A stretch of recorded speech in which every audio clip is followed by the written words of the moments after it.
మనుషుల డిఎన్ఏతో గేమ్స్ ఆడే ఒక టెక్నాలజీ ఉంది, అదే క్రిస్పర్. ఇదొక సింపుల్ టెక్నాలజీ అనుకోకండి. ఇది ఒక జీవి పుట్టక ముందే ఆ జీవి భవిష్యత్తుని కంప్లీట్గా చేంజ్ చేసే పవర్ దీనికి ఉంటుంది. ఇప్పటి వరకు ప్రపంచంలోని ఎన్నో సైంటిఫిక్ ఎక్స్పెరిమెంట్స్ జరిగాయి, కానీ వాటిలోని most dangerous, most debated, most shocking one CRISPR. ఇది సైన్స్లోనే నెక్స్ట్ లెవెల్ పవర్, కానీ మిస్యూజ్ చేస్తే మొత్తం హ్యూమన్స్నే డేంజర్లో పడేస్తుంది. అయితే ఏంటి ఈ క్రిస్పర్? ఇది ఎక్కడి నుంచి వచ్చింది, ఎలా యూజ్ చేస్తున్నారు, ఎలా మిస్యూజ్ అయింది అనేది ఈరోజు వీడియోలో కంప్లీట్గా తెలుసుకుందాం. క్రిస్పర్ అంటే ఒక సైంటిఫిక్ టర్మ్ లాగా అనిపించవచ్చు, కానీ దీని వెనకాల ఒక అన్బిలీవబుల్ పవర్ ఉంది. మనిషి డిఎన్ఏని ఎడిట్ చేయడం అంటే మన ఫ్యూచర్ని రీరైట్ చేయడం. క్రిస్పర్ అనేది ఈ జనరేషన్లోని ఒక సెన్సేషనల్ ఇన్వెన్షన్, కానీ అదే టైంలోని ఇదొక బయాలజికల్ వెపన్ కూడా అవ్వచ్చు. క్రిస్పర్ ఫుల్ ఫామ్ ఏంటి అంటే clustered regularly interspaced short palindromic repeats. అయితే ఈ క్రిస్పర్ అనేది ఫస్ట్ బ్యాక్టీరియాలో కనిపించింది. ఇది బ్యాక్టీరియాకి ఇమ్యూన్ సిస్టమ్ లాంటిది, అంటే బయట నుంచి వచ్చే వైరస్ల మీద అటాక్ చేయడానికి బ్యాక్టీరియా ఈ క్రిస్పర్ సిస్టమ్ని ఉపయోగిస్తుంది. సింపుల్గా చెప్పాలంటే బ్యాక్టీరియా మీద ఒక వైరస్ దాడి చేస్తే ఆ వైరస్ డిఎన్ఏలోని ఒక చిన్న భాగాన్ని గుర్తుపెట్టుకొని దాన్ని క్రిస్పర్ సిస్టంలో స్టోర్ చేసుకుంటుంది ఈ బ్యాక్టీరియా. తర్వాత మళ్ళీ అదే వైరస్ ఎప్పుడైనా అటాక్ చేస్తే Cas9 అనే ఒక ప్రోటీన్తో ఆ వైరస్ డిఎన్ఏని కట్ చేసి నాశనం చేస్తుంది. ఈ న్యాచురల్ సిస్టమ్ని అబ్జర్వ్ చేసిన సైంటిస్టులు దీన్ని మనిషి డిఎన్ఏని ఎడిట్ చేయడానికి యూజ్ చేస్తున్నారు. అందుకే మనం ఇప్పుడు దీన్ని జెనెటిక్స్లో వాడుతున్నాం. CRISPR basically DNA editing tool లాగా పనిచేస్తుంది. ఏ జీన్ని చేంజ్ చేయాలో సైంటిస్టులు సెట్ చేస్తారు. ఈ క్రిస్పర్లోని Cas9 అనే ఒక స్పెషల్ ప్రోటీన్ ఉంటుంది, అదే ఈ క్రిస్పర్కి కటింగ్ టూల్ లాంటిది. సైంటిస్టులు ముందుగా చేంజ్ చేయాలనుకున్న జీన్ని ఈ Cas9 అనేది కట్ చేస్తుంది. తర్వాత కొత్త జెనెటిక్ కోడ్ని అక్కడ ఇన్సర్ట్ చేస్తుంది. ఈ క్రిస్పర్ మన డిఎన్ఏలోని ఏ జీన్ని యాడ్ చేయాలి, డిలీట్ చేయాలి, మోడిఫై చేయాలి అన్నది ఇదే హ్యాండిల్ చేస్తుంది.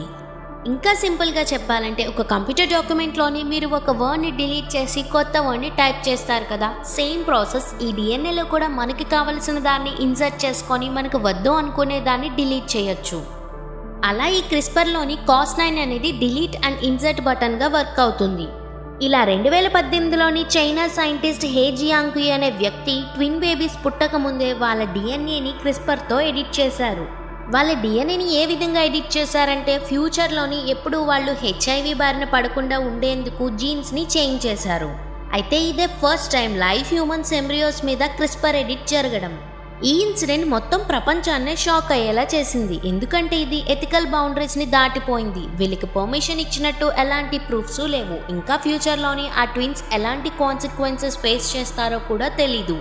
అసలు ఈ క్రిస్పర్ వల్ల యూజ్ ఏంటి అంటే జెనెటిక్ జబ్బులైన సికిల్ సెల్ అనేమియా, థాలసీమియా వంటివి క్యూర్ చేయొచ్చు. ప్రెసెంట్ క్యాన్సర్ ట్రీట్మెంట్లోని ఈ క్రిస్పర్ని యూజ్ చేస్తున్నారు. బ్లైండ్నెస్, హార్ట్ ప్రాబ్లమ్స్ వంటివి కూడా క్యూర్ చేయొచ్చు. మెయిన్గా లోపాలున్న డిఎన్ఏని చేంజ్ చేయొచ్చు. అలాగే ఈ క్రిస్పర్తోని డేంజర్స్ కూడా ఉన్నాయి. డిఎన్ఏని ఎడిట్ చేసే టైంలోని ఆఫ్ టార్గెట్ ఎఫెక్ట్స్ అనేవి వచ్చే ఛాన్సెస్ ఉంటాయి. అంటే మనం చేంజ్ చేయాలనుకున్న జీన్ కాకుండా ఇంకో జీన్ ఎఫెక్ట్ అయ్యే ఛాన్స్ ఉంటుంది. ఇది డిజైనర్ బేబీస్ ఎరాకి దారి తీయచ్చు. అంటే రిచ్ పీపుల్ ఈ క్రిస్పర్తోని డిఎన్ఏని ఎడిట్ చేసి వాళ్ళకి కావాల్సిన క్వాలిటీస్తోని బేబీ క్రియేట్ అయ్యేలా చేయగలరు. సింపుల్గా చెప్పాలంటే ఏదైనా వస్తువుని మనకి నచ్చినట్టు కస్టమైజ్ చేసుకుంటాం కదా, అలాగే వీళ్ళు బేబీస్ని డిజైన్ చేసుకోవచ్చు. ఇంకా వర్స్ట్ కేస్ ఏంటంటే బయో వెపన్గా కూడా క్రిస్పర్ని మిస్యూజ్ చేయొచ్చు. ఇది మనుషుల చేతిలోని ఒక దేవుడు లాంటి టూల్. ఇది మనం మంచి కోసమే ఉపయోగించాలంటే ఎథిక్స్ చాలా అవసరం. ప్రస్తుతం చాలా దేశాలు క్రిస్పర్పై ఎథికల్ లాస్ పెడుతున్నాయి. ఎస్పెషల్గా హ్యూమన్ ఎంబ్రియో ఎడిటింగ్ విషయంలోని స్ట్రిక్ట్ రూల్స్ ఉండాలని భావిస్తున్నారు. ఇండియాలో కూడా ఇది ఫ్యూచర్లో ఇంప్లిమెంట్ చేయాలంటే proper scientific panel, strict medical guidelines అవసరం. ఫైనల్గా ఈ క్రిస్పర్ని మంచి కోసం యూజ్ చేస్తే ఇది ఒక అద్భుతమైన సైంటిఫిక్ టెక్నాలజీగా మారుతుంది. ఎందుకంటే ఇది మనిషి జీవితం మొత్తాన్ని మార్చగలదు. కానీ దీన్ని ఎలా, ఎప్పుడు, ఎవరికి వాడాలో చాలా జాగ్రత్తగా తెలుసుకోవాలి. లేదంటే ఇది మనిషి జీవితాన్ని మొత్తాన్ని ప్రమాదంలోకి నెట్టేస్తుంది.